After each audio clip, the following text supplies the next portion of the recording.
a lot of people get analysis paralysis, and they'll just sit there and they'll plan their first video for 3 months. And I'm any of you listening, if you, especially if you have 0 videos on your channel, your first video is not going to get views.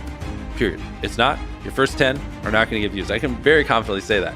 So stop sitting there and thinking for months and months on end, and just get to work and start uploading. Like, all you need to do is, this applies to people who have not uploaded videos but have dreams of being a YouTuber, is make 100 videos and improve something every time. Do that. And then on your 101st video, we'll start talking, like maybe you can get some views, but you know, your first 100 are gonna suck. There are very freak cases like Liza Koshy or Emma Chamberlain who have really good personalities, and it doesn't take them as many videos.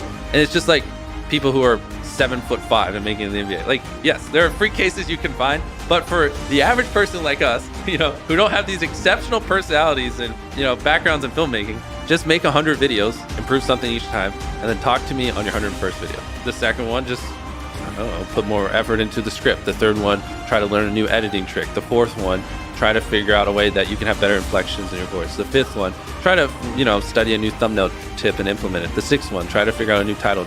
There's infinite ways. That's the beauty of content creation online. There's literally infinite ways, from the coloring to the frame rate to the editing to the filming to the production to the jokes to the pacing, to every little thing can be improved, and they can never not be improved. There's literally no such thing as a perfect video. Basically what I did was I somehow found these other like 4 lunatics. 3 of us were college dropouts, 1 was a high school dropout, and 1, I don't know, he just like quit his job. We were all super small YouTubers, and we basically talked every day for 1,000 days in a row and did nothing but just like hyper study, like what makes a good video, what makes a good thumbnail, what's good pacing, like how to go viral. We would just get on Skype every morning, and like some days like I'd get on Skype at 7 a.m. and I'd be in the call until like 10 p.m. and then I'd go to bed and I'd wake up and I'd do it again. We'd do things like take 1,000 thumbnails and see if like there's a correlation to the brightness of the thumbnail to how many views you got. Imagine a world where it's just you working solo, and you work 12 hours a day every day for like a year.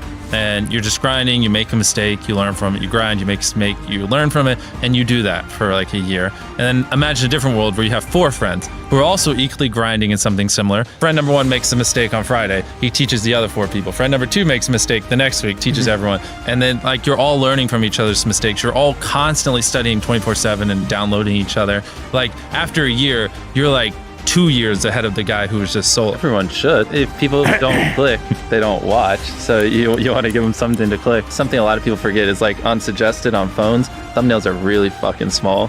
So like people are editing thumbnails full blown on their computer, and when you shrink it down, you can't see it. Your title and thumbnail set expectations. Like what you're saying is like, I like bananas. And what you need is, bananas are the best goddamn food on the planet. Like that's the type of opinion you need. Like you need something like, how to get 100 million views on YouTube, or not even that, that's not strong enough. You need something that makes people go, what the fuck? What the fuck did he say in that video? What the fuck? I need to know. At the very beginning of the video, to minimize drop-off, you want to assure them that those expectations are being met. If you're putting 1 million Orbeez in a pool, don't start the video with you shopping for, you know, your mom's birthday present. At the beginning of the video, just say, this is 100 million Orbeez. We're gonna fill this pool and this entire backyard with them. Match the expectations, and then you want to exceed them. So you want to assure people that what they clicked on is what they're getting, and then blow their mind and be like, but you're also getting even more. Anytime you say the word algorithm, just replace it with audience. The algorithm didn't like that video?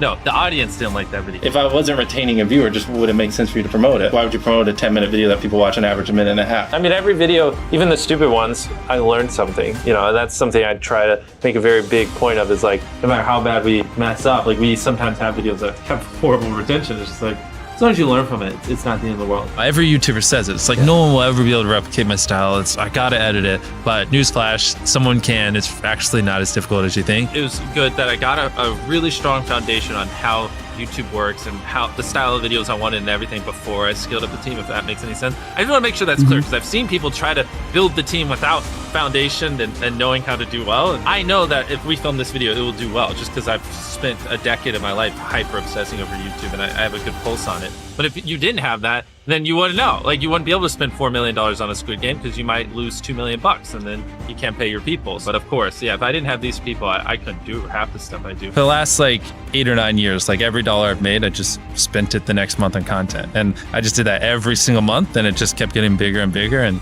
here we are. Since I was 13, there probably hasn't been a single hour that's gone by that I've been awake where I haven't thought about YouTube. Like, I'm just focused on making the best videos possible, period. I don't care about making money. I don't care about time. I don't care about anything. I just want to make the best videos on the planet.